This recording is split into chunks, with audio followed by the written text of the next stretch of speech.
Segment addition postulate, very quick, simple idea. It's so simple, I possibly you'll get confused by it. It's that simple. Okay, so suppose I have two segments. Basically, this segment addition postulate, this statement says that if I take two segments, doesn't matter if they're a different length or the same length, it doesn't matter. If I put them together, you ready for this? It becomes a bigger segment.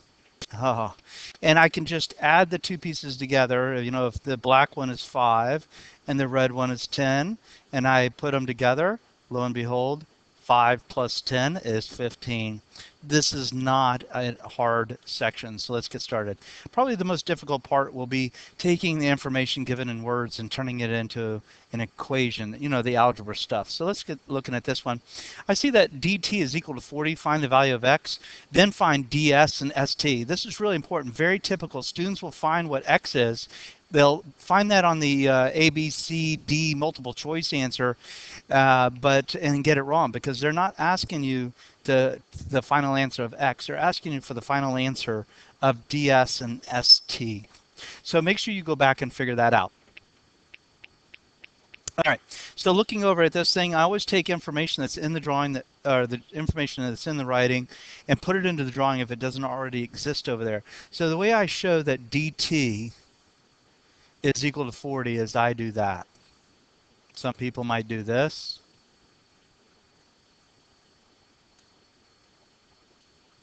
Either way, it's the same thing. All right. So I have the whole thing is equal to 40. That means its pieces added together equal 40. Let's write that up. This is using the segment addition postulate. X plus 5 plus 20 equals 40. And now it's just a matter of solving this equation. I'm going to use my algebra skills to do that. And you're going to see me jump through it very. Okay, there we have it. X equals 15. But that's not the answer they want. They want to know what ds and st are. So you're going to need me to give you credit for doing your geometry work. You need to make it so I can find it. So as you're doing problems like this, when you go to answer what ds and st are, I need you to make sure that it's clearly and easily found. So do this. This shows that's a ds. That shows, hey, Mr. Munson, here's the work for ds. Well, we know ds is x plus 5. So now what I'm going to do is I'm going to substitute 15 in for that x, and I have 15 plus 5, and lo and behold, that's equal to 20. So now I know that ps, or ds, is equal to 20. Go ahead and circle your answer. All right, let's do st. st. Here we go, st. Put a little block that lets me clearly see that you're working right there on that.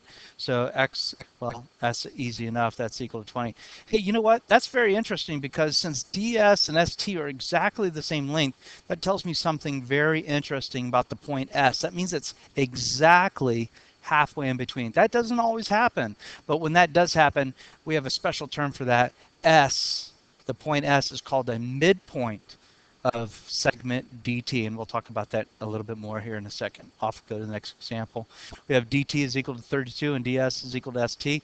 Again, I see some information over here in the writing to the left that is not in the drawing, so I'm going to go ahead and put it in here. I'm just going to draw this thing that represents the whole length of 32. Very good. Now I'm going to write my use my segment addition postulate that allows me to write two segments added together, give me the bigger segment. Okay, algebra.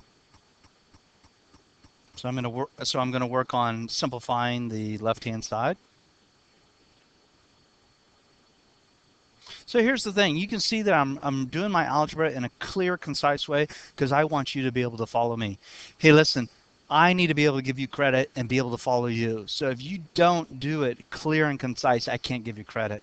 If you just have something all of a sudden an answer, I can't give you credit for the work. So make sure that you're showing clear, concise. This is the way I want you to do it. This is the modeling that I expect to see. So as you're doing your algebra, make sure you're doing this. If you don't know how to do it this way, you could struggle through algebra. Your teacher didn't get you to write your stuff in a nice, concise way. You need to come and see me. I don't need to drag the whole class through an exercise of that. You need help with that, and I'd love to help you. So just come and see me, and we'll set it up so that you know how to do it nice. So there you have it. X is equal to 6. But that's not what they need. They need to know what ds and st are. So let's go ahead and work on that. I'm going to work over here on the right. I'm going to put down a ds. I'm going to put a little bar like that. That shows the reader where you're working. And so I got ds is equal to x plus 5. I'm going to substitute that 6 in. So I got 6 plus 5. And of course, that's equal to 11. I'm going to circle that answer. Very good. Here we go. st. st is 2x plus 3. And I'm going to again bring in that 6. Whoops.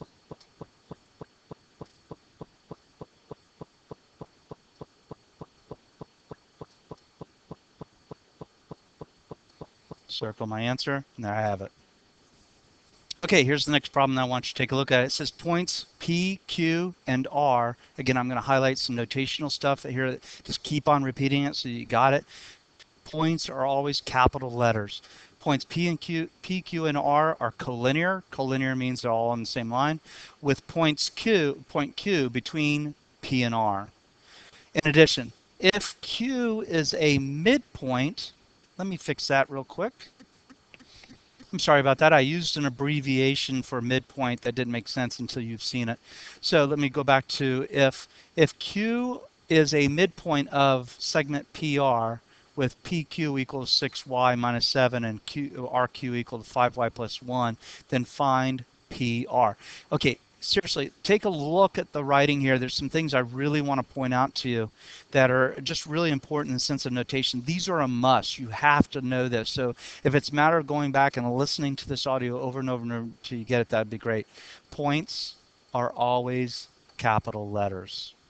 Okay? All right. So in addition, notice right here, PR has a line above it or a segment above it, and this one does not.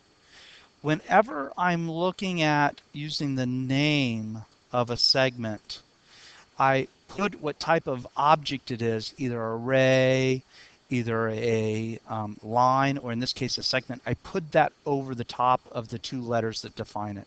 So in this case, I read this part right here, I read this as segment PR.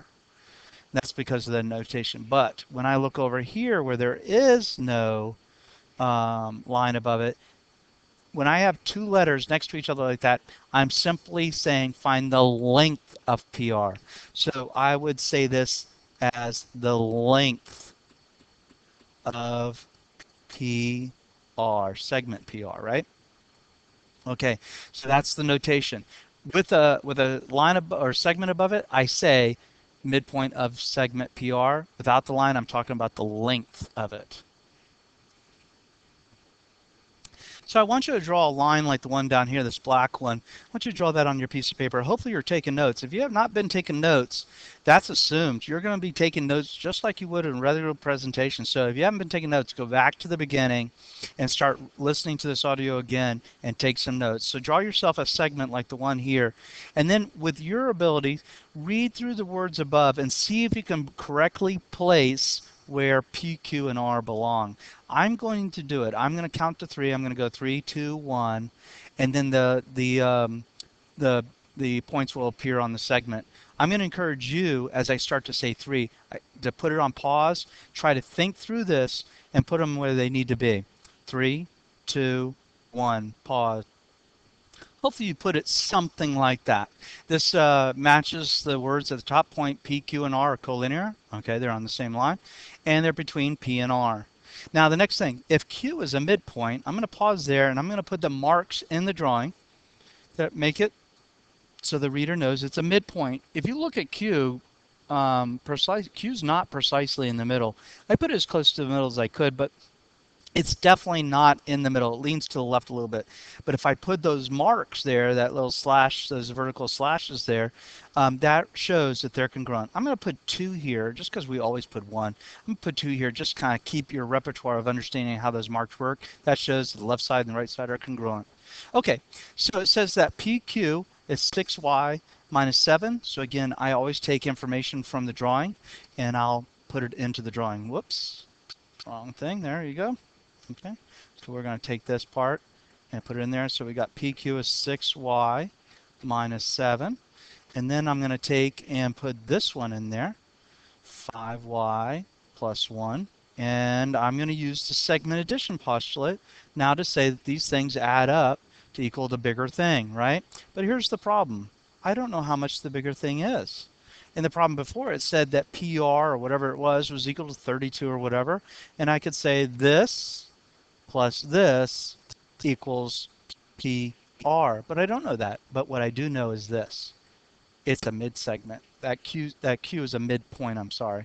So what I do know is that 6y minus 7 has to equal 5y plus 1 because those segments are congruent. And that's a correct equation. So now it's just a simple solution to that.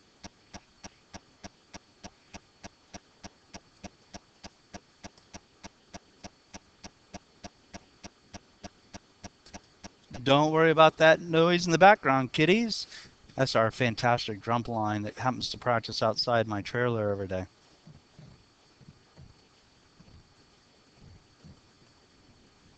There you have it. Is equal to 8. By the way, y equal to 8 is the number one wrong answer for this problem because they didn't ask me to find out what y is. They asked me to find what PR is. So I need to remember to do that. I'm going to slide this screen down and do my work for PR. Whoops. Do my work for PR. Here I go. PR. This tells the reader where I'm working. PR is that whole thing, right? So we have 6y minus 7 plus, oops, I'm sorry. Let me do this appropriately. I'm just going to quickly jot the equation in. Okay, there's the correct equation right there. So if you look at that equation, it totally makes sense. The left piece plus the next piece is equal to the whole thing. That's the segment addition postulate. So I'm writing another equation there. And now it's just a matter of taking this 8 and sticking it into the equation. Okay, and after doing this line right here, simplifying the left side, just adding those pieces together, I find that PR is equal to 82. And that is the answer to the question. So I'm going to circle that. All right, then. That's pretty much that problem. Let's take a look at a different one. That's the same one, so we'll get rid of that one.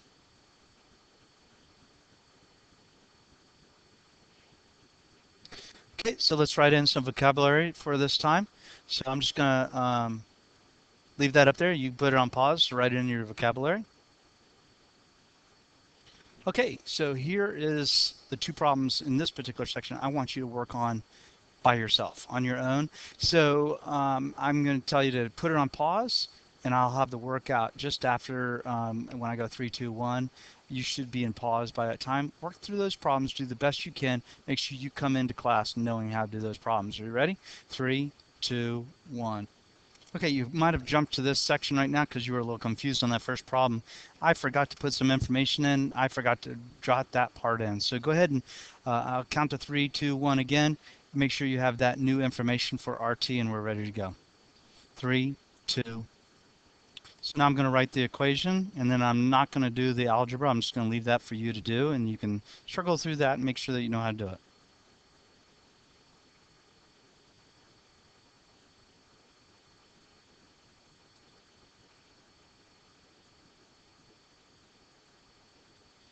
And of course, they're not asking me for R or X. They're asking me to find SR. So I'm going to go ahead and do that work right here. Oops.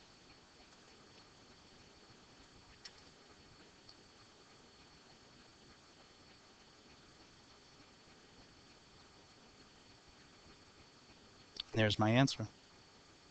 Let's go on to the next problem. Don't forget to draw your picture, and then I'm going to count down from 3, 2, 1, and then I'm going to suggest you have it on pause before I get to 1.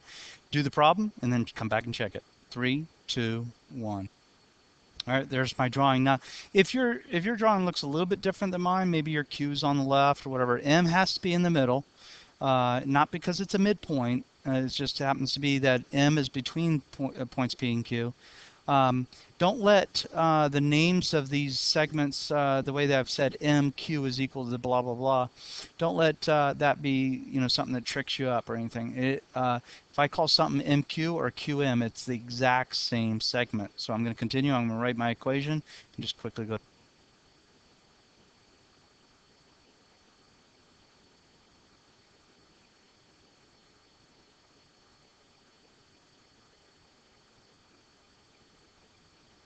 And there you have it. Let's do some vocabulary and then we're done. Okay, so there you got it. You got it. Segment addition postulate. Segments can be added together to form bigger segments. And there you have it in the picture form. You know, I can add two smaller segments together to get larger segment. Here's the equation. And we could simply say that that's how we write it over here as well. Right? Two smaller pieces added together to get you a bigger piece. Midpoint, a point equal distant from two other points. So suppose I have a segment AB, those are the two other points. I can say that M is a midpoint if it's equal distant from A and B. Now it doesn't look like it is. It looks slightly to the left of it. Now the really cool thing of geometry is even though it doesn't look like it, I can mark it like that, and it tells you that those left piece and the right piece are congruent, and that makes M forced to be in the middle, even though it doesn't look like it. That's a good thing. And here's your classic way in which somebody might tell you M is the midpoint. AM is equal to MB. So the distance from A to M and the distance from M to B is congruent.